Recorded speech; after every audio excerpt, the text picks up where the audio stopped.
দেশে একদিকে যেমন ডেঙ্গু আক্রান্তের সংখ্যা বাড়ছে, অন্যদিকে হামের প্রকোপ কিছুটা কমলেও এখনো থামেনি মৃত্যুর মিছিল।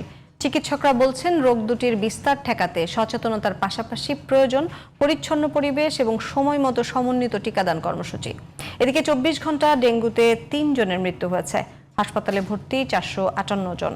একই সময়ে হাম এবং উপসর্গে সারা দেশে 4 জনের মৃত্যু হয়েছে, আর হাসপাতালে ভর্তি হয়েছে 1160 জন। রফিক মাহমুদের রিপোর্ট। কেসারেন শেকড় থেকে শিখরে।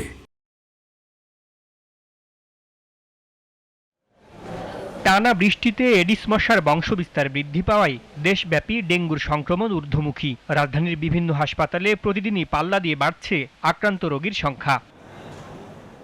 আক্রান্তদের অধিকাংশই ঢাকার মুগদা, মান্ডা, মালিবাগ, জুরাইন ছাড়াও নারায়ণগঞ্জ, কুমিল্লা, নোয়াখালী এলাকা থেকে আসছেন। তীব্র জ্বর, মাথা ব্যথা, বমি সহ একাধিক জটিলতায় ভুগছেন তারা। উপজেলা স্বাস্থ্য কমপ্লেক্সে ছিলাম 3 দিন ভর্তি।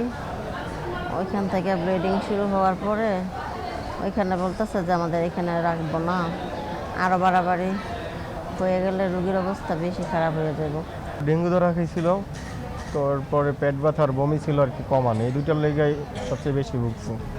শরীরে ব্যথা ছিল এবং পেট সাফ হলুদ ছিল এবং মাথা খারাপ করতে পারতাম না।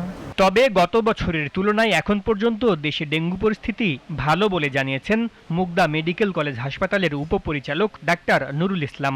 গত বছর জুলাইতে আমাদের এখানে মারা গিয়েছিল 6 জন, আর এবছর তো জুলাই প্রায় শেষের দিকে আমরা 2 জনকে হারিয়েছি আর কি।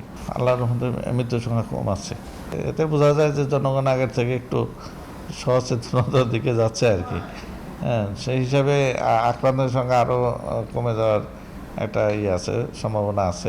ডেঙ্গুর ক্ষেত্রে হঠাৎ জ্বর, শরীর ব্যথা, চোখের পেছনে ব্যথা, বমি কিংবা রক্তক্ষরণের মতো লক্ষণ দেখা দিলে দ্রুত চিকিৎসকের পরামর্শ নিতে হবে। অন্যদিকে হামে সাধারণত জ্বরের সঙ্গে সারা শরীরে লালচে র্যাশ, কাশি, সর্দি ও চোখ লাল হয়ে যাওয়ার মতো উপসর্গ দেখা দিলে চিকিৎসকের শরণাপন্ন হতে হবে বলেও জানান তিনি।